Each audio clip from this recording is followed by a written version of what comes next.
Ang pintuan sa third floor. Grade 11 ako noon. Late na akong umuwi galing review sa school. Walang jeep na dumadaan sa may eskinita papunta sa bahay namin, kaya nilalakad ko talaga yung madilim na daan. Habang nagmamadali ako, nadaanan ko yung lumang gusali na sarado na daw 5 years ago. Yung third floor lang may ilaw. Kakaiba, kasi sabi ng mga kapitbahay wala nang kuryente doon. Biglang may narinig akong tumatawag, mahina lang. Anak, dito ka. Akala ko, nanay ko yun. Pumasok ako sa loob. Ang amoy luma at bulok. Madilim. Pero may liwanag sa hagdan, papuntang third floor.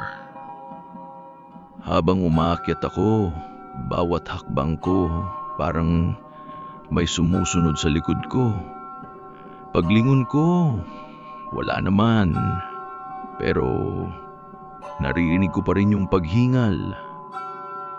Pagdating ko sa third floor, wala namang tao. Pero nakabukas yung pintuan ng room 3. Sa loob, may lamesa, may upuan, at may isang babae na nakatalikod. Mahaba ang buhok, nakaputing damit. Tayo na anak, sabi niya nang hindi lumingon. Ano pong nangyari sa inyo? Tanong ko. Dahan-dahan siyang lumingon. Wala siyang mukha. Yung mukha niya, punit-punit, parang kinain ng kung ano. 5 years na kitang tinatawag dito. Bulong niya, kasi ikaw ang kapalit ko.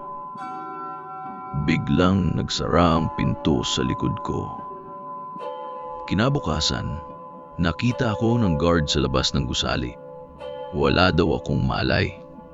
Pero ang kakaiba, yung pangalan ko, nakaukit na sa pintuan ng room 3.